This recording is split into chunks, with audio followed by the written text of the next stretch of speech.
ইরানকে কড়া হুঁশিয়ারি দিলেন ডোনাল্ড ট্রাম্প, সমঝোতা না হলে খুব খারাপ সময় অপেক্ষা করছে।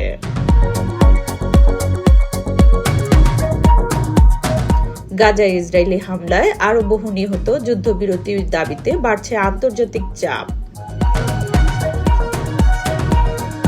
হরমুজ প্রণালী পরিচালনায় নতুন পরিকল্পনার ইঙ্গিত দিল ইরান, বিশ্বজুড়ে জ্বালানি বাজারে উদ্বেগ। রাশিয়া ইউক্রেন যুদ্ধ নিয়ে নতুন কূটনৈতিক আলোচনা শুরু, শান্তি প্রচেষ্টায় ইউরোপীয় নেতাদের তৎপরতা।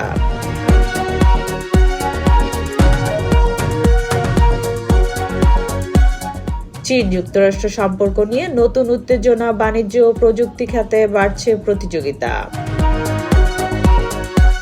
মধ্যপ্রাচ্যে অস্থিরতায় আন্তর্জাতিক বাজারে তেলের দাম আবারও ঊর্ধ্বমুখী।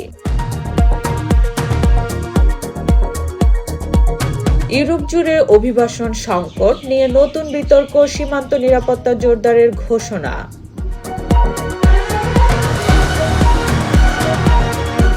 বিশ্ব স্বাস্থ্য সংস্থার সতর্ক, কয়েকটি দেশে সংক্রমণ রোগের ঝুঁকি বাড়ছে। বাংলার কণ্ঠের সঙ্গে থাকার জন্য সবাইকে ধন্যবাদ। আরও খবর ও বিশ্লেষণ নিয়ে আবারও ফিরছি আমরা।